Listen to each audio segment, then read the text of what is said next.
Kano sa pa mo nagtanaw TV? Ha? Kano sa pa mo nagtanaw TV? Ganun na ito. Diyan nawa na dayon ang remote. Mga alas 2. Sana mo mo din. Nagusa. Nagusa na kunawa. Pinagita pa nga sa kunawa.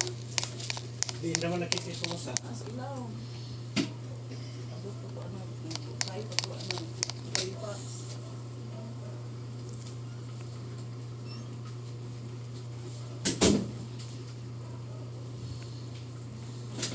Oh!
Yes.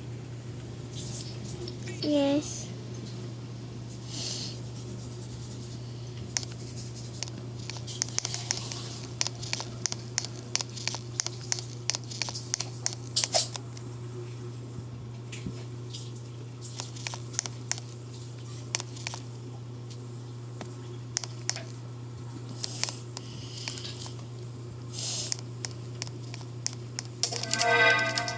I'm lagging right now. My battery's running low and it's getting low, but it's going to be 10%. Hold 1%. properly. Because of that connection there. Yeah? See? It's You always loose. do that, man. Good. Pitik na mouth ron. She can go na. Answer back lagi. Hmm. Oy.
Purring.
Nope. The Schwinn Boundary, a bike that pre-2020 was already popular, and then Schwinn upgraded. New geometry, a one-by-drive train, and a few other component changes. I found the new Boundary to be a great big box bike, and I mentioned in my review that with the new Ford, it should have some trail potential. You know what I do here at Kev Central, so I've already upgraded the Ford, along with a few other things to create a better Boundary, and here it is. Project Boundary Stage 1. This is Stage 1 because I used a few of the original parts, so let's look at it from top to bottom. I replaced the factory bars with these ACE kits, also 720 millimeters. The change, it reduced weight by about 2 ounces. For grips, I'm using Saplai's blade grips because I saw some similar grips on a new mountain bike at the local bike shop, so I thought I would try out the concept of Project Boundary. Why is it not charging? As usual, Shimano MT Why? hydraulic brakes with this. Why? Keeps on just going up and up and up again. Just note supplies are a bit iffy. The bars and brakes we've seen before. The new trigger shifter, though, that tips off that this is a new group set. Although, let's look at this. What? I know this doesn't match. I ordered what looked like a matching green in pictures, and I received this. The important thing to note is this is a It's this one I've been telling you. It's this one. It's loose. You don't listen. Factory stem spacer, that green one, it doesn't match the green on the bike either. Since we're at the headset,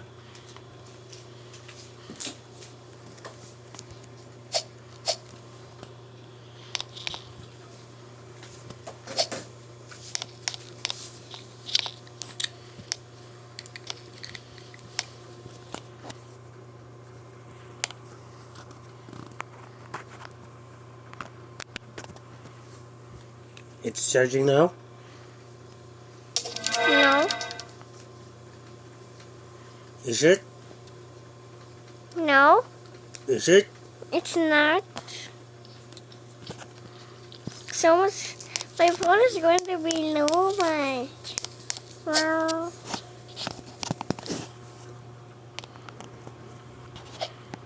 What about?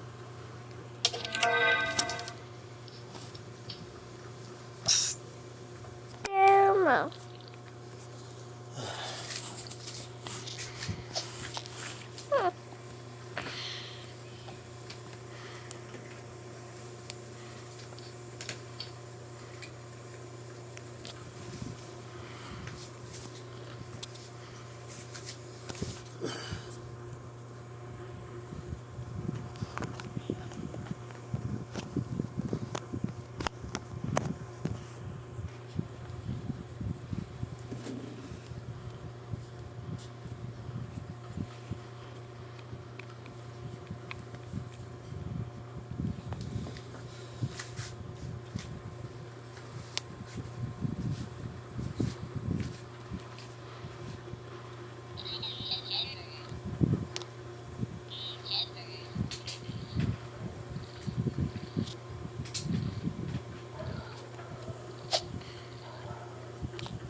What about that one? Still no. How? You have new wire. How about I will use the new wire instead? And my phone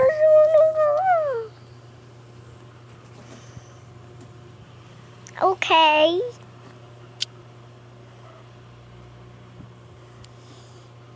I don't know.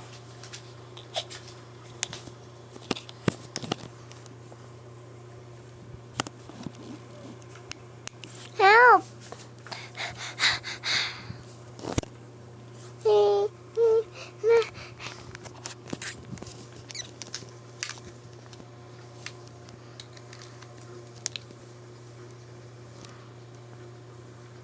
Oh no! No! It's not charging?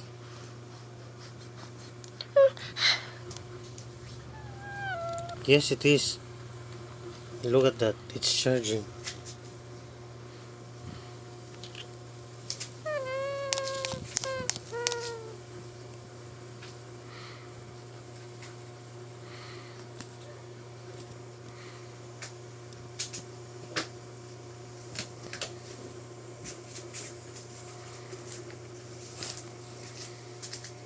Um.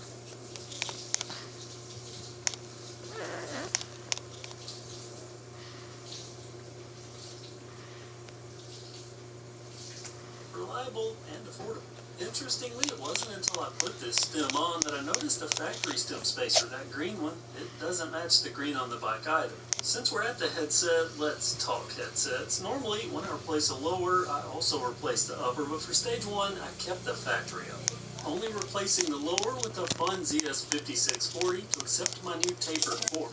As I said earlier, a new fork a must for actual trail riding. Unfortunately, as of this video, affordable forks are getting scarce. But persistence pays off, and I was able to find one. An air fork with 120 millimeters of travel, a Suntour Apixon.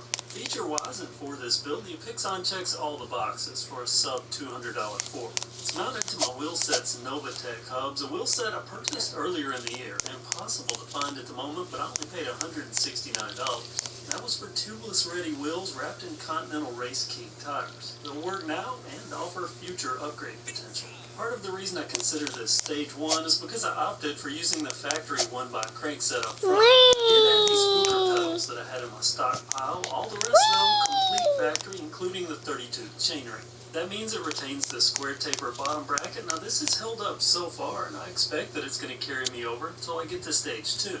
At the rear, a big change, both new to this bike and new to me. The Box 3 Prime 9, I actually ordered this way early in the year and it got delayed by the pandemic, but here it is, and it features a 9-speed 11 to 52 chainring. This kit included the Box 3 derailleur with its built-in limited slip clutch. Can't wait to give this a go. Total price, $200. Boundary owners may have noticed that I changed the seat post. Cheap way to shed another ounce of weight. I did keep the factory seat post clamped. And because this bike's 19-inch frame is tall for me, I was able to use a shorter 300mm post. And on it, I fit a new saddle. I found this on sale for $12. My prerequisites, green accents, and hopefully more comfortable than the factory saddle. I don't like the branding, but budget constraints means that can't matter.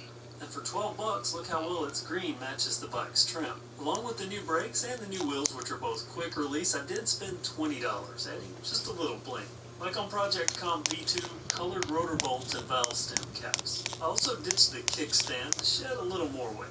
All told, $735 worth of additional parts, which makes the bike better on paper, but how much does it improve the ride? But hold up, I'm not going straight to regular ride footage. I'm going to back up and show you what you don't normally see, things like the boring shift tests. I always run down how a new group set shifts out, especially in a case like this, where it's completely new. And my first impression...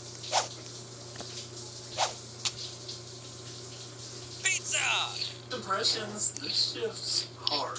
And I don't mean hard at the trigger, I mean it's a pronounced shift. Very similar to the SRAM and X. And then I test out top speed, but in this case it's a 32 going to an 11 so I know the speeds that we use. With this group set though, my main focus is going to be on that 50 experience because it offers near effortless seated pedaling up inclines, and that's exactly what I want.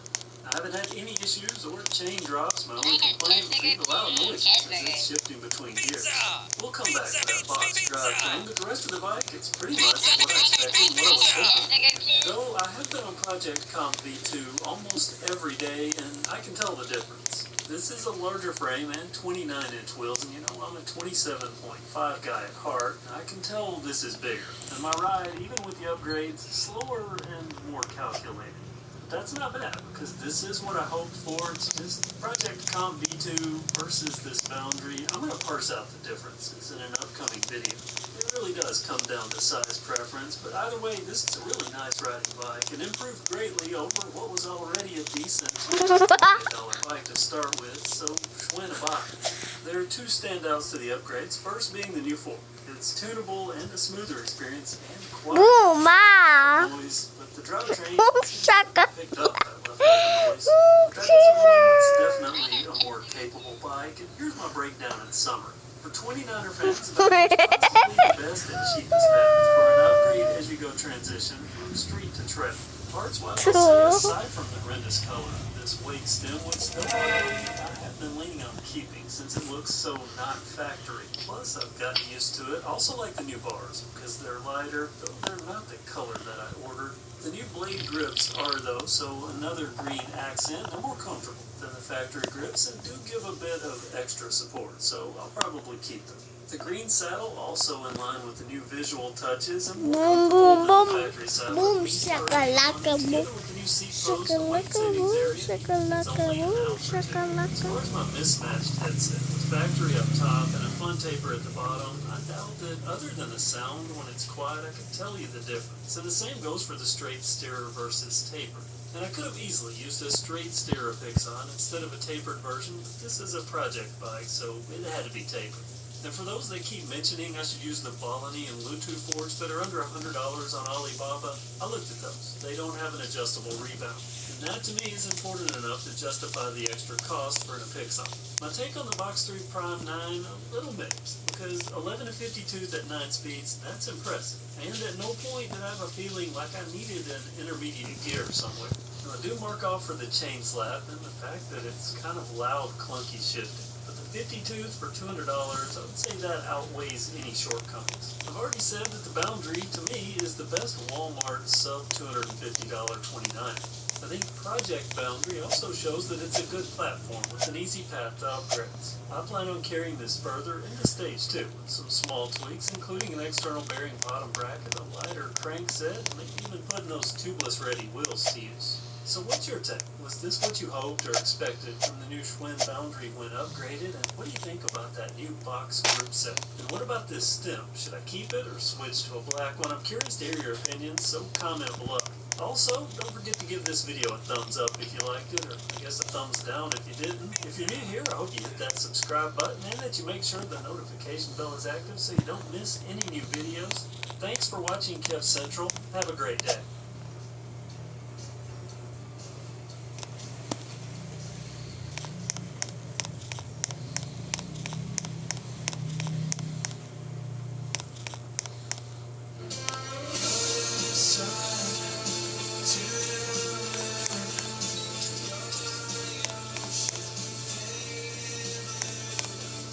V20 Series 5G. Be the focus.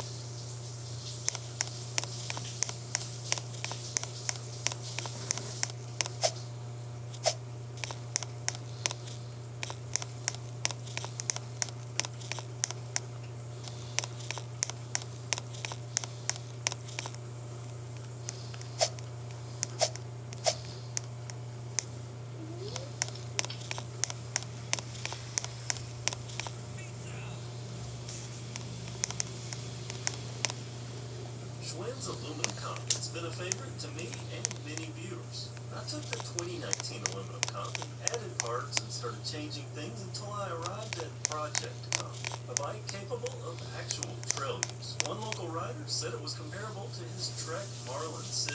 Not bad for a bike that was under $200 to start. If you didn't already know, Schwinn has updated the aluminum comp with frame, new geometry, and a tapered head tube. I've had one of the new bikes since January. Over the months, I've been collecting parts as both budget and pandemic allowed to create a new project bike. Comp V2. Initially, I was going to make this a carbon copy of the previous project bike, but it sort of started evolving on its own. A few new components caught my eye, like new bars from FM, FX, TR, whatever. Oh no! Same brand that made the square tapered crankset I used in the last video. So along with the crankset to make these bars, Ace Kit bars, 720 millimeters by 31.8 with nice red graphics. I mated those to a tried and true stem. I debated red or black and ended with black, 45 millimeter. Everything sits right where I like it. For grips, I actually bought 3 different sets, a black and red, and these marquee lock-ons, cheap, under $17. My initial impressions, very favorable, so we'll see how they hold up. You've likely already glimpsed the shifter text, a micro shift Advent. I used one on the 2019 Project Comp, but this is an Advent X, an upgrade over the previous model that we'll see more of in just a minute. First, the brakes. I use these almost exclusively Shimano MT200s. Reliable, easy to install, and cheap. Normally, more on that in a minute too. The fun headset cap is part of the new headsets I installed, both upper and lower. The lower adapted this tapered head tube to accept a tapered fork internal. And my tapered fork selection, at least for now, a Suntour XCR. It was the cheapest tapered fork I could find at under $70, and I purchased it to test out this new headset and make sure everything worked, but I decided to keep it on. Compared to the old Comp's RockShox coil fork, because they're both the same class, they have 100 millimeters of travel and all the same controls. And this fork, it came with SR Suntour manuals, but had no branding stickers, so I added the important. It also works with the quick release wheel sets, the cycle deal wheels that I try to keep on hand that are near impossible to get at the moment, but when they are available, they're both affordable and well built for the money. They even come wrapped with Continental Cross King tires that work out well on the local trails. I normally go with Shimano rotors to match the Shimano brake set, but I decided to let this bike show off its Schwinn star by using the factory rotors, but I did add some eye candy with the red bolts. The new wheel set also converts the rear to quick release, so no more factory bolt-on. And routing these pre-built brake lines sometimes can be a bit tricky, but not so with the new Comp frame. Thanks to the factory clip bosses, everything matches up perfect. That's the new front end, the brakes, and the new wheels. The power end, that starts with Fuker pedals. I've been using Fukers for over 2 years, but recently they captured a lot of attention, which has driven up the price, but fortunately I've maintained a small stash, and I dipped into that for these red pedals to match the red IXF crankset. Another component we've been using for years here at Kev Central, now popular, and for good reason. They're affordable, lightweight, and reliable, terms that usually don't go well together. Side note here, I ordered a black crankset, but received this red. Initially, because this bike has a silver and black frame, I was going to go with a blue trim theme, but after seeing this red, I decided to just stick with it. Interestingly, when I ordered this 32 snail chain ring, I ordered red, but received black. But I think it actually works out well visually. If you're new to IXF cranksets, they also come with an external bearing bottom bracket. It saves weight, adds strength. IXF is just a winner all around. I see comments saying that I neglect to mention the chains on these project builds. Well, this is a Shimano HG series. Links to all this stuff down in the description, but no parts availability. It's a bit spotty at the moment. That holds true for me as well, because it took me 3 tries and 4 months to get this new Microshift Advent X. It's basically an Advent 9 clutch and all, but with an extra gear, because X equals 10. I really like that original Advent, the 9-speed. Its performance well above its price, so I expect great things out of this 10, and it's only about 20 bucks more.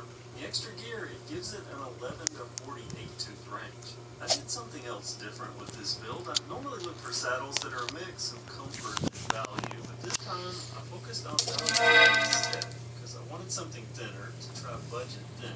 When I saw this with that red plastic rear section, I hoped it would match the red marquee grips, and it does. It's a perfect color match. How the things will work out, we'll see. There's a new seat post clamp is a quirky grammar too, but it adds another red accent.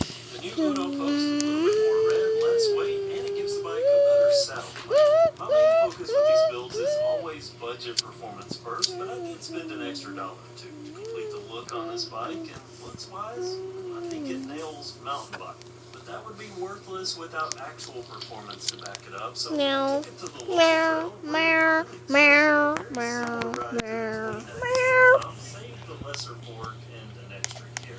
Because right away I learned it's easy to underestimate the geometry update because there's a noticeably different experience on this bike. Not that the 2019 Project Comp is inferior to any major degree, but this does have a different trail presence. I know these are road back to back on the same trails, and even easing into the ride with this V2 to ensure all is well, I can tell it's an improvement.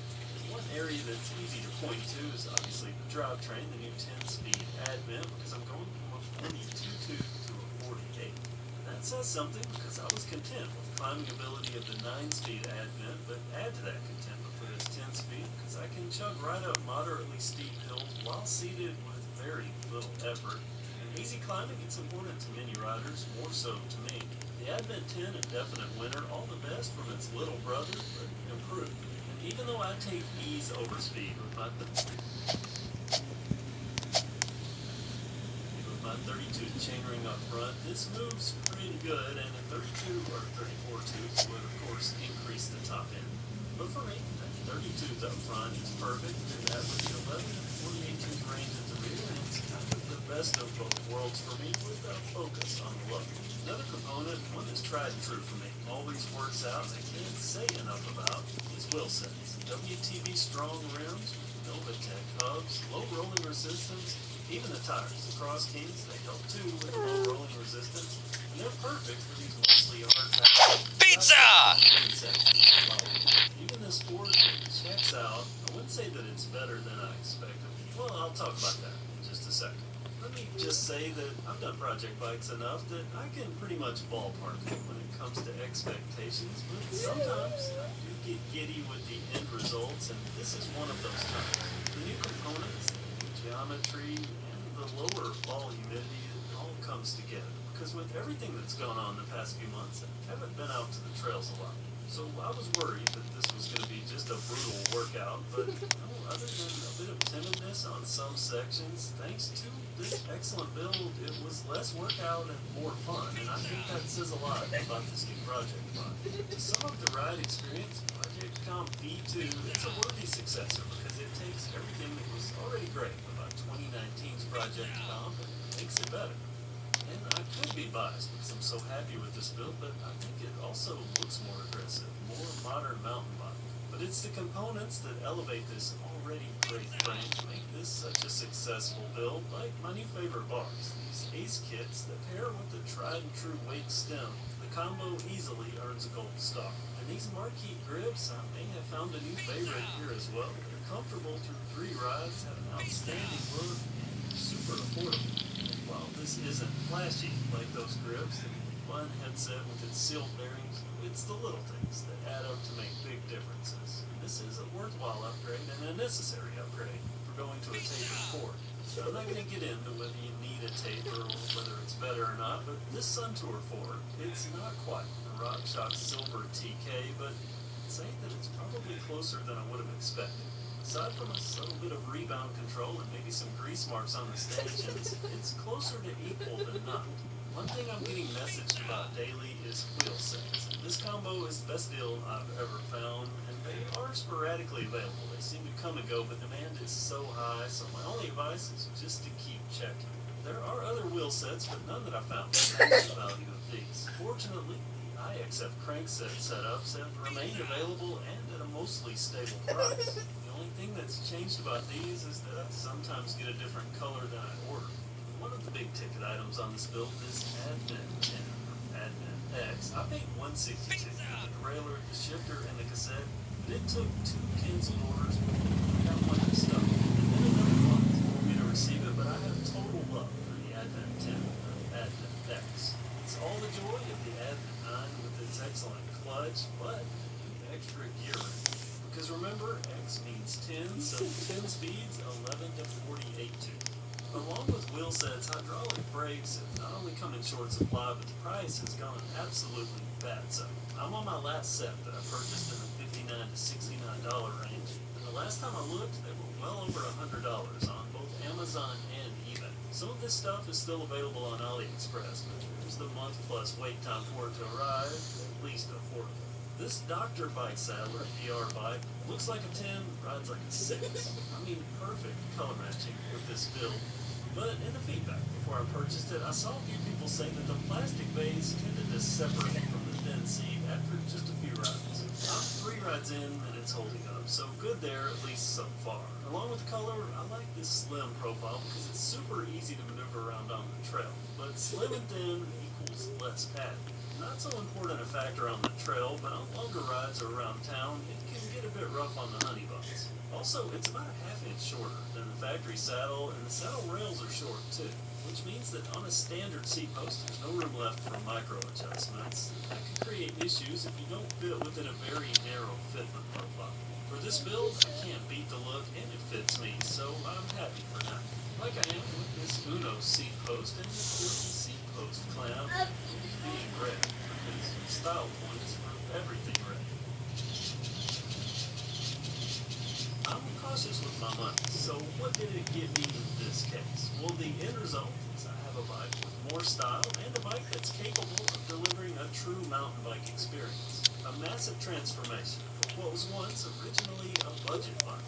One downside to budget bikes is their weight, and this bike weighed in at almost 38 pounds from the factory, but now 30.7, and I should be able to shed 2 or 3 when I eventually convert it to an airport.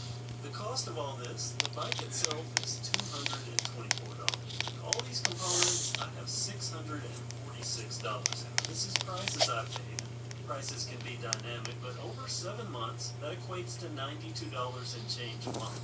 Now, this is always the sticky point for some people because they'll mention you can get X money for that money, so this is false economy. If true, you could get a decent local bike shop bike for $700 to $900.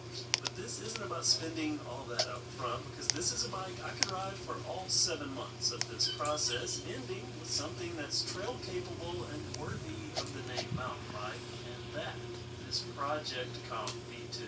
I'm super happy with the results, and I can't wait to hear your opinion, so comment below and let me hear what you have to say.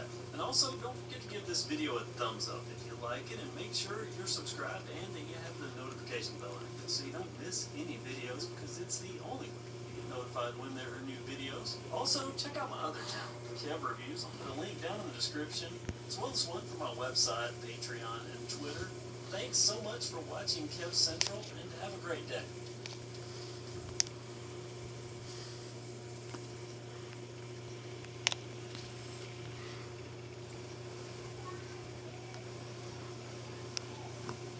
I'm back. I know I took a bit of a hiatus, almost a month, but now I'm back to full Kev Central mode.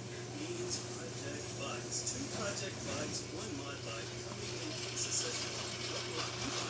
For today's video, it's not gonna have any fancy editing, no raw footage. I want to talk about something I get a lot of questions about. How I go about making a project bike, what my decision making is as far as components, and in what order I approach them. Also, let me address one thing. First, I never tell anyone to upgrade bikes like I upgrade them. It's just what I do on the channel here. I try to get the most out of everything that I buy. And when that comes to big box bikes, I make them as good as they can possibly be. That said, I am not saying, nor have I ever said, that if you have, say, $1,000, that you should run down to Walmart and buy a $250 bike and then $750 worth of parts. If you do have enough, or, well, let me restate this. Buy the best bike you can afford to buy. That's what I say. Really the only thing that I've ever firmly said when it comes to bikes or upgrading or anything. If you can afford a $1,000 bike, get a $1,000 bike from your local bike shop. You'll have an awesome bike out of the box that you can take straight to a trail. If, however, you are in the majority of the population and you maybe already have a big box bike and you can't afford something better, but you may be able to afford something to go, it's one of my favorite bikes because they are really what I do all the time. I ride as I go. I ride a bike out of the box as much as I can ride and upgrade the parts over time. And two, let me say that, you know, a $1,000 upgraded project, Why? $1,000 bike in the sense of Put it on the other side. started out with 225 and added There. 75 there. I guess if that totals up to 1,000. For Put it in your tummy. As long as I end up with a great bike, it doesn't Put it matter. on your As long as tummy. that fits my budget, upgrading over time. So, all that said, how do I go about approaching what parts I put on a bike? Well, it's really based on need. What do I need to put on the bike? Is something broken? Is something not performing the way that I want it to perform? If so, those are the parts I go after first. If, however, it still works and it's meeting the needs, but I want to up the game a little bit, maybe start taking it onto the trail, well, that's where I start looking at different parts. So, let me get into that, but I'm not really going to do it here on this Lumen Com because there's a few parts Mang already. hugas pa ko sa gawas yoy. Look at that, just see all that stuff. Ha? There are a few things already upgraded on this bike, so let me get a bone stock. How I would approach from bone stock to upgrade.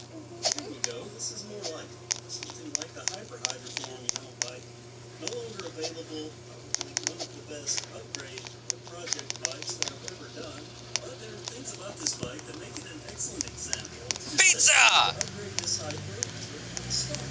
Using my parts that I've already mentioned. Upgrading what I need to upgrade first. What does the